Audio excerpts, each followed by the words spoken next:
ئاوڕێنە و کاتتان باش بە هیوان باش بن ڕێز و خۆشەویستی.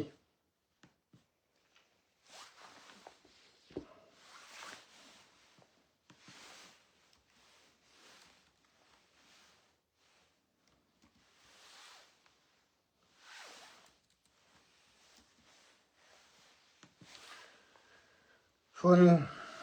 ڕەمەزانێکی خۆش ببەنە سەر بەداخەوە ڕەمەزانەشتان لێ بووە، ڕەمەزانێکی بێکارەبا و بێموچە لە ڕەوشێکدانا، یعنی هەر جارێ و کێشەکان دەگۆڕێ، هەر جارێ و کێشەکان دەگۆڕێ بەداخەوە لەو ڕۆژەدانە. بۆ خۆیان دەبینن چۆن دەژین، دروشم فرۆشتنەکان لە بۆ وان، قار و خەفەتەکانش لۆ ئێوە.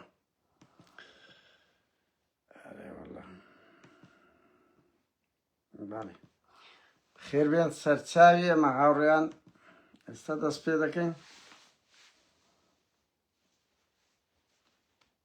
هەندە برادەریش با بێنە ژوورەوە.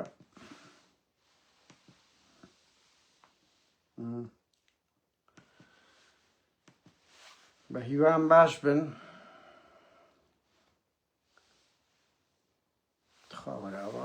هاتە ژۆرێ بە جوێندان بەو مانجی ڕەمەزانەی باشە باشە، ینی تخوا ئەو شەرم لە خۆتان ناکەن، ئەو جوونانە نادەدەن. کاکارێ دایک و باوکتان نییە، خۆێستاکە بە زمانی خۆتان قسە بکەین، بڕوا یەکتان غیرەتان نابی. ئەگەر ئێمەش بین ئەو ئاستای خۆمان داببەزێنین وەکو ئێوە، مەسەلەن قسە بە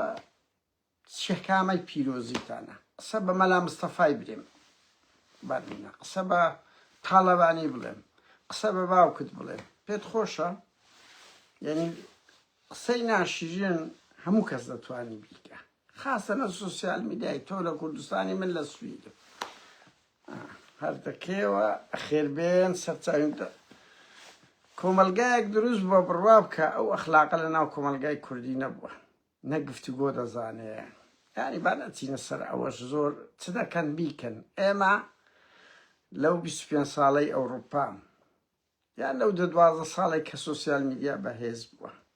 هەرچی کرا تەقی سەرما بڕوا بکەن، هاچیان دەکردین، پەیجیان لێدا دەخستین، هەوڵی کوشتنیان دەدا، ئینشقاقیان لێ دروست کردین، هاوڕێی نزیکی خۆمانیان لێ هەڵگەڕاندینەوە، پاراستنیان لە تەکمان چاندیە ئیلا ئاخیری.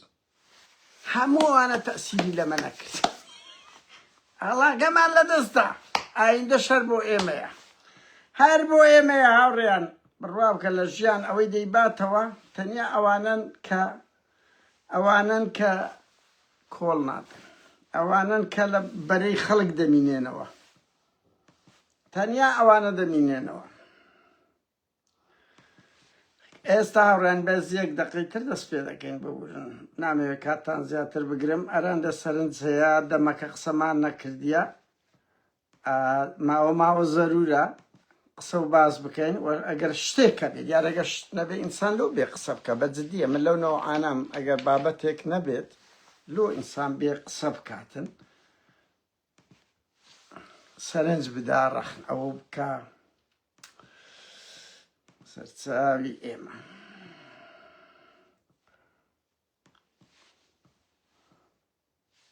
ئێستا ئاخر شت دەست پێ دەکەین، سەرچاوی ئێمە. هاوڕێیان بە هیوام ڕەمەزانێکی خۆش ببەنە سەر. ئەزانم قەهری ینی کێشەکانتان بوویتە چەندبارە زیاتر لەبەر ئەوەی هەم ڕەمەزانە کە ناخۆشە لە ڕووی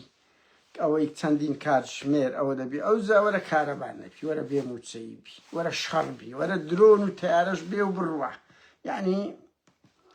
خوا قووەتاندا. باقەپاتی بکەین. مرۆڤم دەوێ ئێستا بزانی مەسعود بارزانی لە چێن دەرە، مرۆڤم دەوێ پاڤڵ تاڵەبانی بڵێ لە چێن دەرە. ئەوانن کە بەس ئەهلی قسەن. بڕوا بکە دەنگۆ هەیە پاڤڵ هەرات تا ئەوروپای، و مەسعود بارزانیش لە هیچ جێک نائەجمێ، بە خۆی و هەموو ئەولادەکانی مەسعود بارزانی و ئەولادیهی. یعنی لە هیچ شوێنێک خەڵکێک ئەڵێ لەو شوێنەیە لەو شوێن بڕوا بکە لە هیچ شوێنێک شەوەک دوو شەو زیاتر نامینێتەوە ئەزە بە یەک دوو سیارە شات چۆ دەگا بە یەک دوو سیارەش چییە لە کاتێک لەنا ئەهلی شەڕا نەتەدەخولە مجرد ئەوەی هەیە لە باشوور ئەگەری زۆر هەیە حەشت زیاتر هجومی سە باشوور بکەن بە درۆن بە تۆپ دەبەر ئەوەی کلکەکانی ئێراندا هەرێم بەردەدات واوە شەڕی ئەوەیە ینی حەشت ئەگەر هەیە لە سەری ڕەش بدا احتیمال لە سلێمانیش دە بەس کەمتر سیر مەکەن کو هاوڕێیانە لە شتێک دەستە پرسەی خومێنی بە خامنەئی یەکێک دەرێ ئیدانەی دەگەم درۆی دەکەن ئەو مەسوولانە درۆی دەکەن دەست لە سەد کونان وەردەدەن بۆیە هەمان لە خۆیان دەتەرسێن باز بڕوا بکەن بارزانی لە هیچ شوێنێک ینی ئەوانەی کە لە شارەزای بارزانانی ئەڵێن لە وەختی شەڕ لە هیچ شوێنێک ناحەجمێ هەردوو ڕۆژێک لە جێیەکی پێشان بە قافلە دەڕۆیسە لە ترسان ئەوەش نییە لەگاتێکدا زلینسکی شەڕی ئەو رووسایی دەکا کاکە لە ڕۆژ یەکەمەوە مؤتەمەری سۆفی دەکا دەستە ناو خەڵک لە ناو شەردایە لەگە گەورەترین درندەترین مەسەڵەن دەوڵەتی دنیا رووسیایە کاکە ناترسی ئێمە هیچ نەبووە نە شەڕ لە سەوانە نە ڕەبتە هەموو خۆیان بزر کردیە ئاو نییە کارەبا نییە باشە لە کاتێکدا نە شەڕی لێ نە هیچ مجەڕەد ئەوە ترافیکە ترافیک ئەزە بە خۆشیان دەڵێن وەڵاهی دەبی پێمان بڵێن سەرکردا مەرجە قائیدی قەومی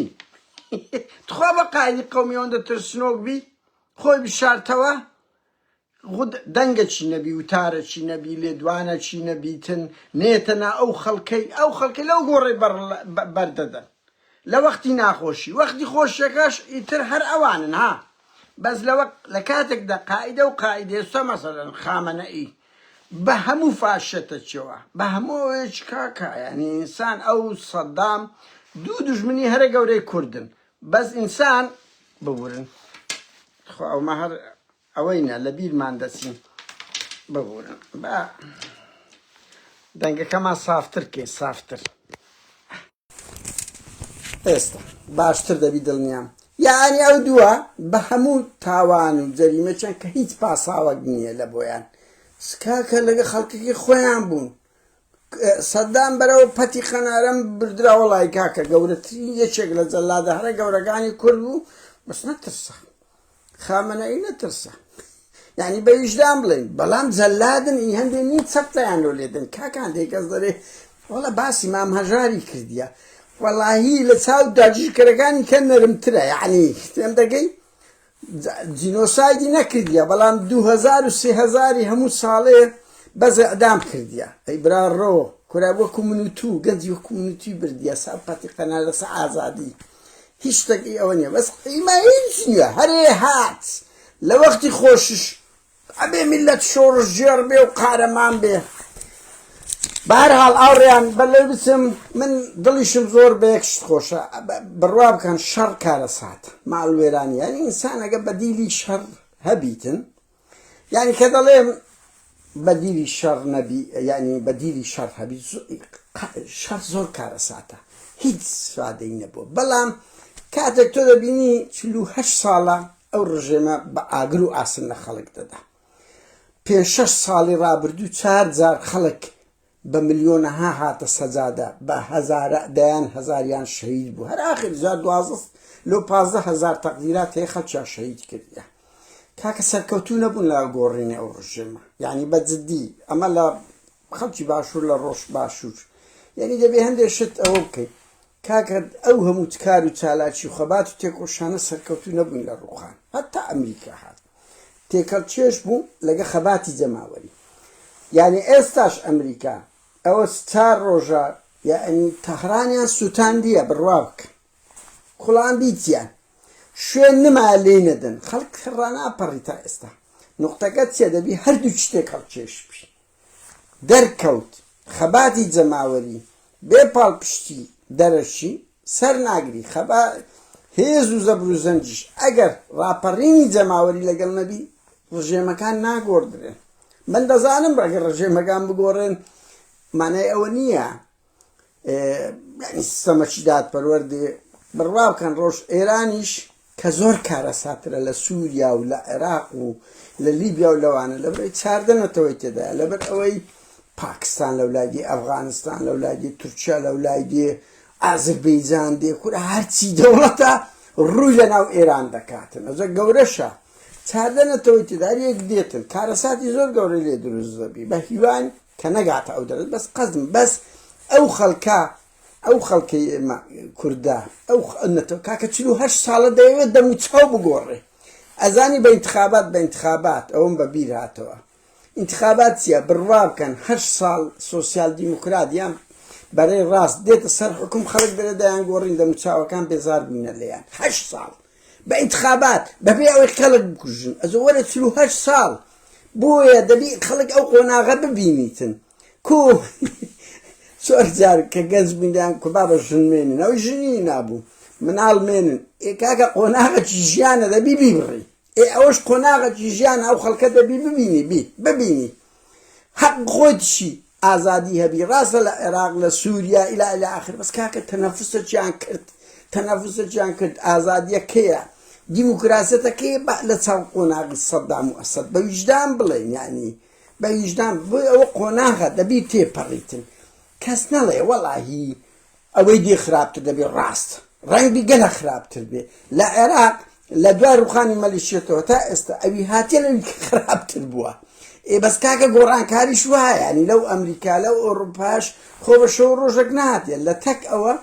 ئازادی شاتیتە پێش دیموکراسیەتە بە هەموو هەناز ئێستا ئەمە لەو هەولێرەی کاکە لە چاو فترەی سەدامی فەرقە لەو دوهۆک لەو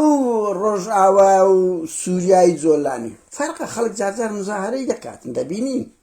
یعنی تو ناتوانین بەس بڵێ ئەوەی کە ئەو قوربانی گەورەتدا لە پێناوی ئەوە نییە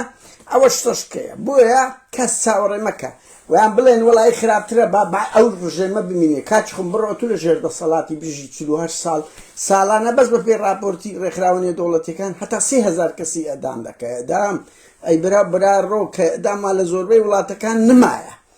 48 ساڵە مافی گەلانی نەدایە بە ئاگر و ئاسن و میلەتەکە $100 ئەو وڵاتە گران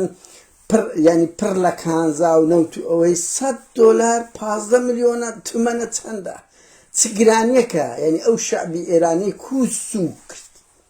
بۆیە دەبی ئەو قۆناغە بگوترێ و ئەو ڕژێمانە هەموو ئەوە بوونا ینی بۆ گەنی بوونا هاوکات ئێران منبعی هەموو ئەو سیستەمە ئیرهابیانەی منتیقە بوو کاک لوبنان فەڵەستین دەزانم ئیسلامی بە تایبەتی ئیسلامی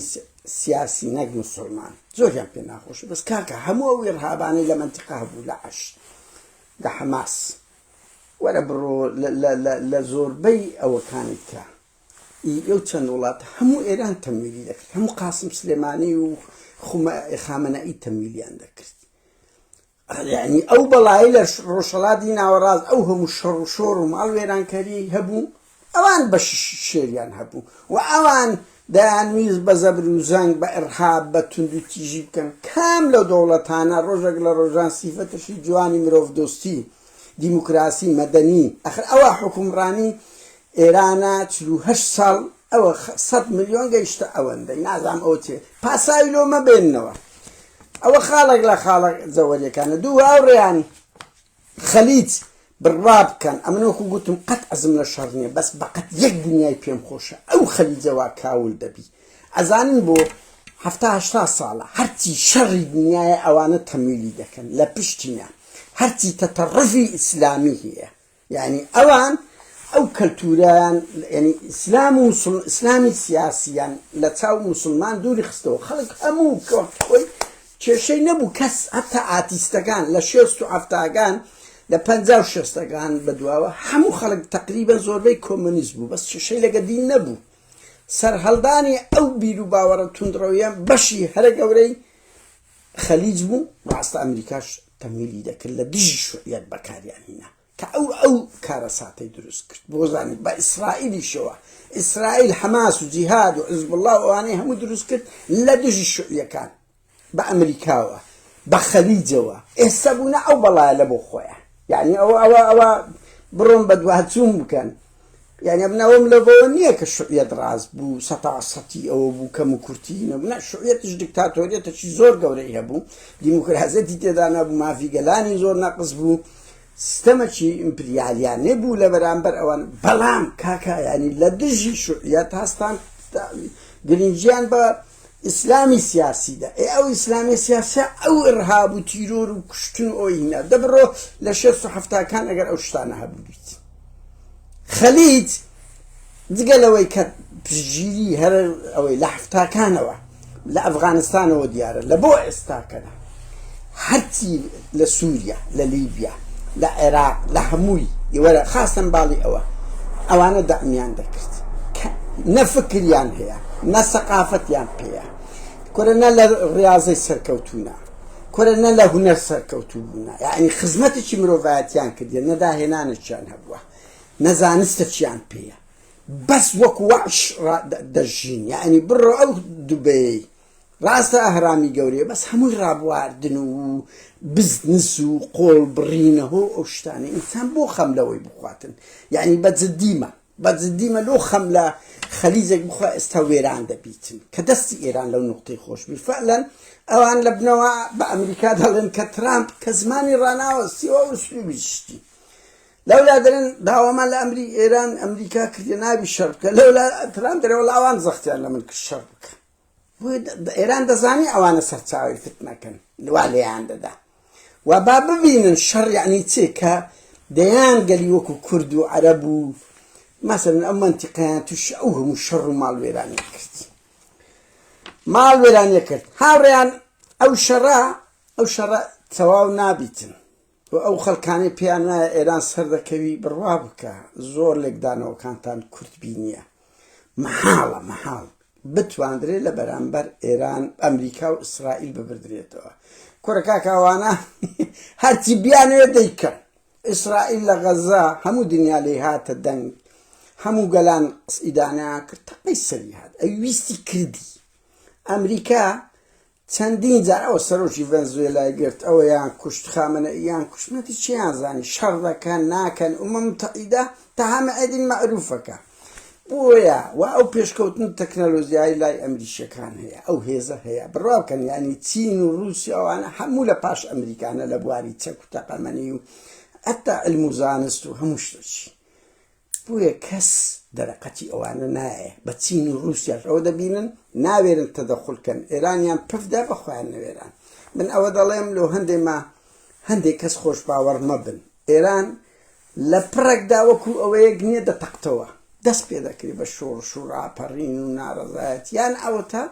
قيادة يقدرز دكريت آلاي سبي برز دكاتو محال أو من نازم خو ما وكو صدزار قلتمان الرياضيات نا قرآن دسكاري نكري سرنزامين خومان در بري بس يعني عقل قبول ناكا إيران بباتا ويان بنتيجة باش در بسيلة برانبر أمريكا وإسرائيل بس نروخي أو سيستمي إستا بالا تندروكي بميني أن قولتينش كستالبو أمريكا وإسرائيل كهو محالة قبول بكن بوي هردبي يان بروخي يان رجيمة دين سر حكم توم باراكا چي لبو دروز دكن اوان لبشتو برايوي بل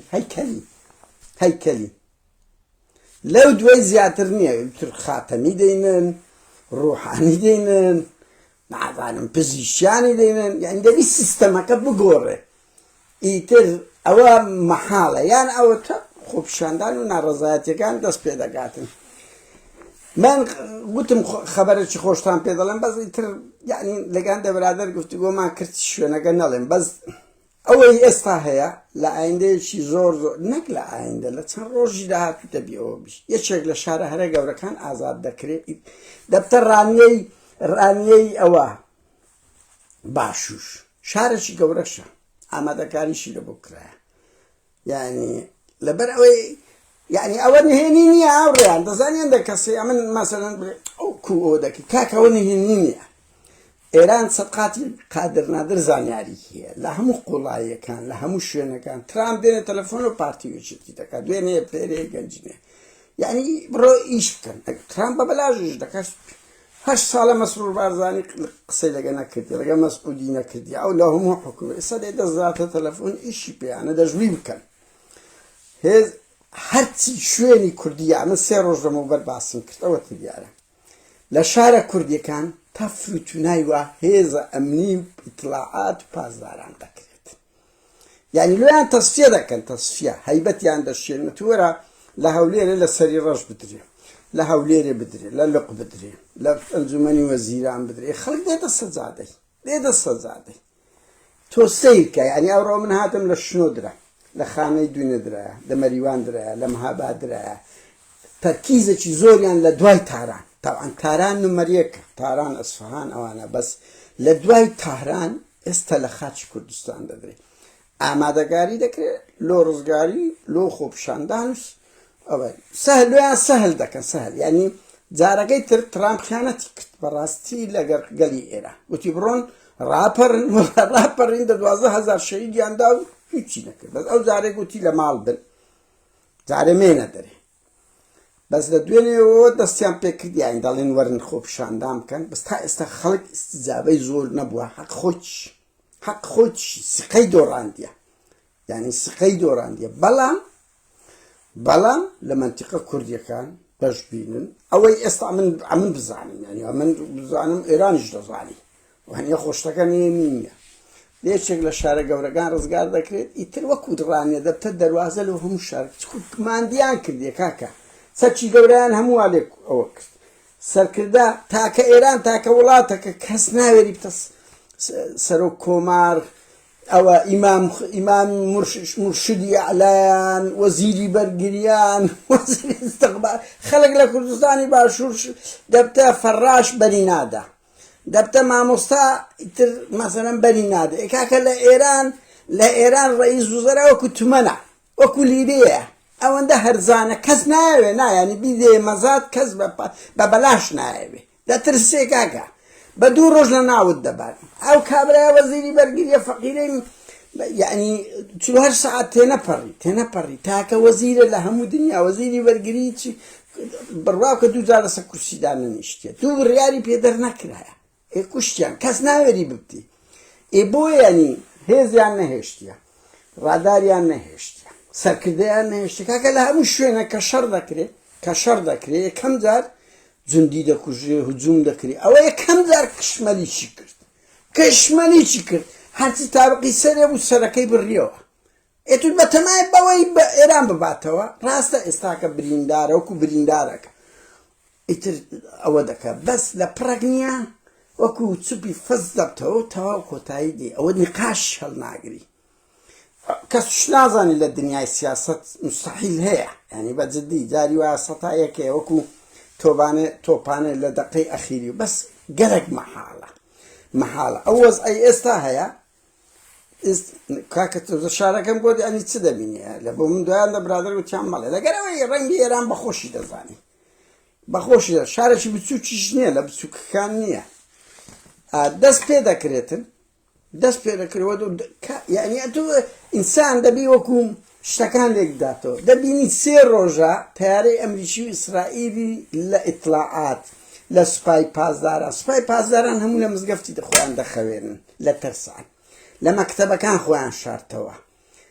شوێنیان نمایە لێیان نەدەن مهەیەیان کردووە من بزانم پژاک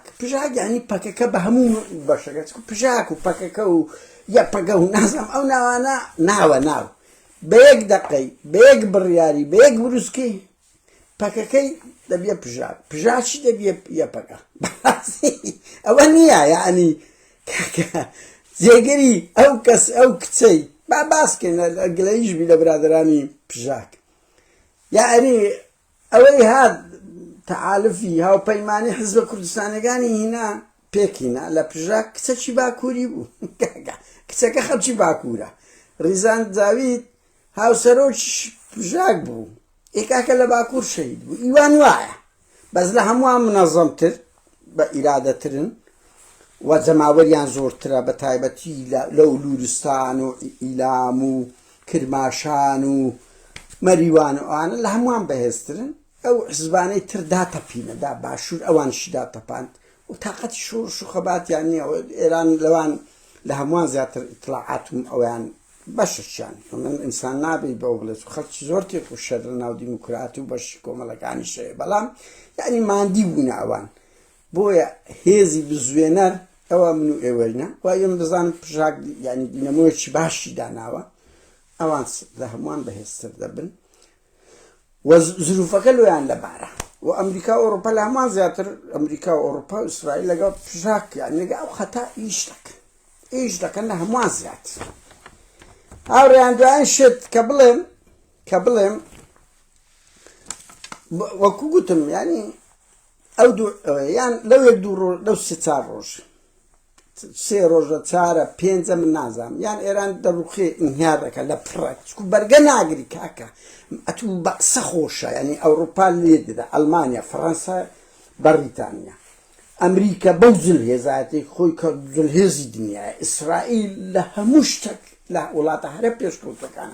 خاصة كل هذه خلق يدري بكاميري تساودري خامنة يديو بروابكن أو آيانية رنگ مشكك بي رنگ زردوالك بي زنگ زوري له وليرب رنگ زرزك بي رنگ كوترك بي كاكا بهزار حيواناتي أوانك تجسس لصدق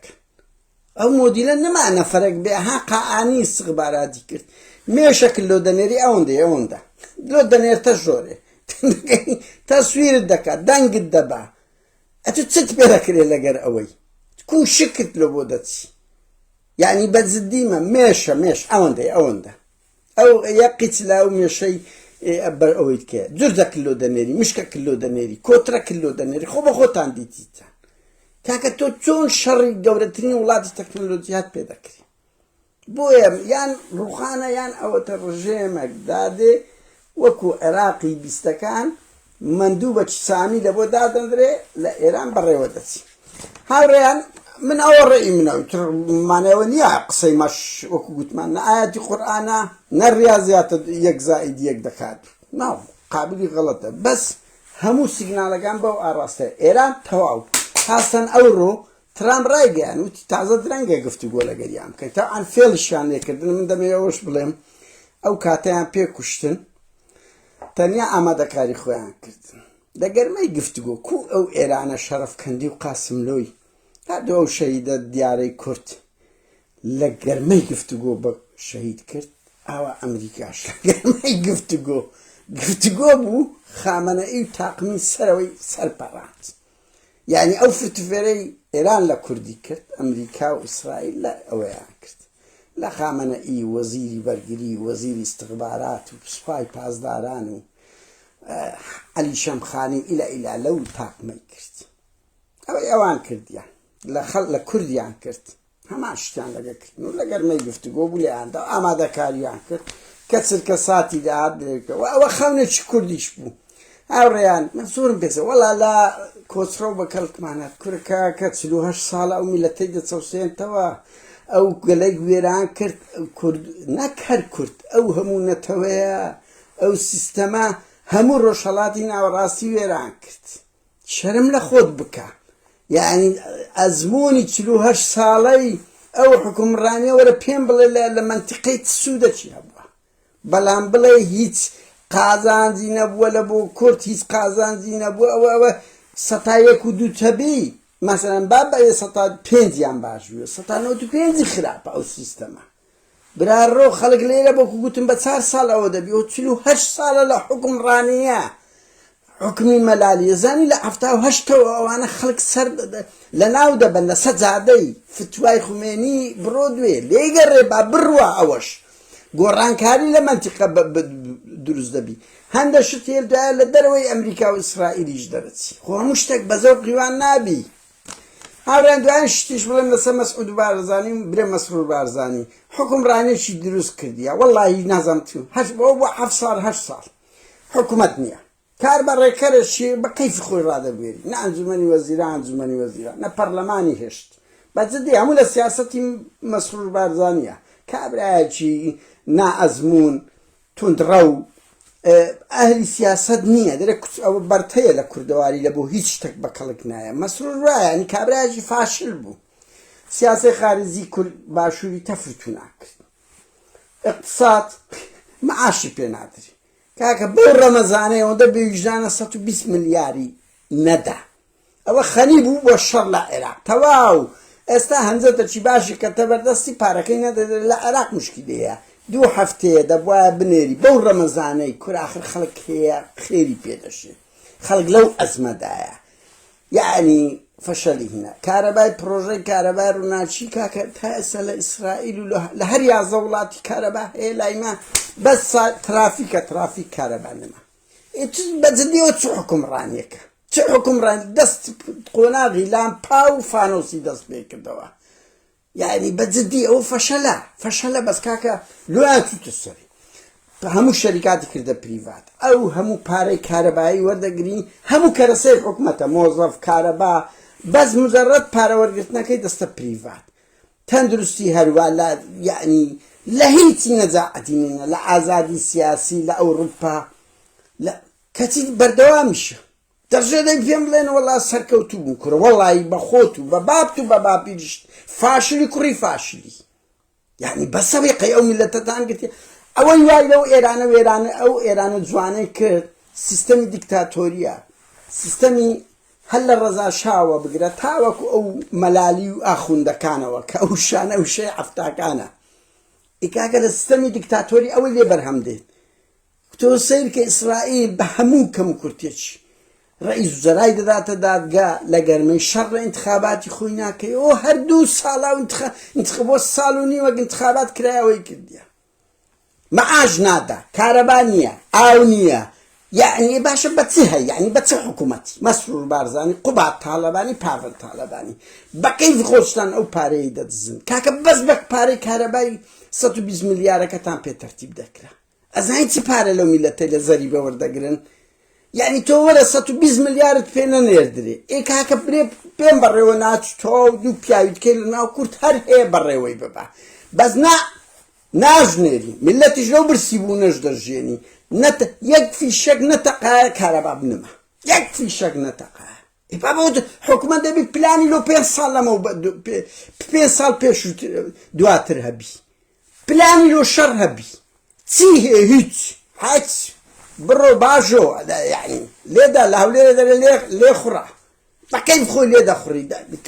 هیچ نەبیر لە پشتەوە دەکات نە لە پێشەوە دەگات بۆیە فاشلە یعنی مەسرور بارزانی کەسێکی زۆر فاشلە کاکە گوناها و جەریمەیە و دەردەی دەدەی ئەو میلەتەی ئەوەی ئاخوندەکانی تووشی وە کردیە هەر ئەو عەقڵیەتە دیکتاتۆریە ئەوەی ئەو مەنتیقەی تووشی ئەو هەموو وێرانیە کردیە کاکە لەو ئەوروپا بەو شێوە ناژی یعنی ئەوروپا نەفتیان هەیە ئەو سویدەی من نەفتی هەیە 170 لە زەریبەی خەڵکەوەیە ئێستا دەرگا بکاتەوە هەموو شەرقل ئەوسەط و ئەفریقا دێتە ژۆرێ لۆ لەبەرەوەی قاوانینی جوانی هەیە خۆ ئەو وڵاتەش وا بووە ئەو وڵاتەش سیستەمی دیکتاتۆری هەبووە خەبات کرایە گۆڕایە 170 بە زەریبەی خەڵک های لایف خەڵک دەژیتن نەچاو کەس نەقسی نییە ئەزانن من تا عمرم بۆ 30 ساڵ تێر هێلکە نەبوویمە هێلکە ئەمە دەزانم زۆر تانوان تێر نەمتانی دەتانی 2 جلک بکڕم دایموو سەعات کەم و کردی بەس کاکە دەیە ئەو وڵاتەی لە هەموو شتێک یعنی پێ دەکرێت کامەی خۆراکەیە کامەی جلکە ئەو مانگەی نەیکڕی مانگەشکە دەکڕی بەس کاکە ئەو میلەتە وەرە 3 جیلیان لەناو ئەو دۆزەخەی بردە سەرێ قسە بکەی دەتگرن کۆمەڵێک مەسئول هەموو بوونە ملیاردێر ئەو میلەتەش بەشەکی لەو دۆزەخەی دەژی لایەکی هەولێری کتب ئەوروپا لایەکەی کە ئەوەیە تعریب کورە یعنی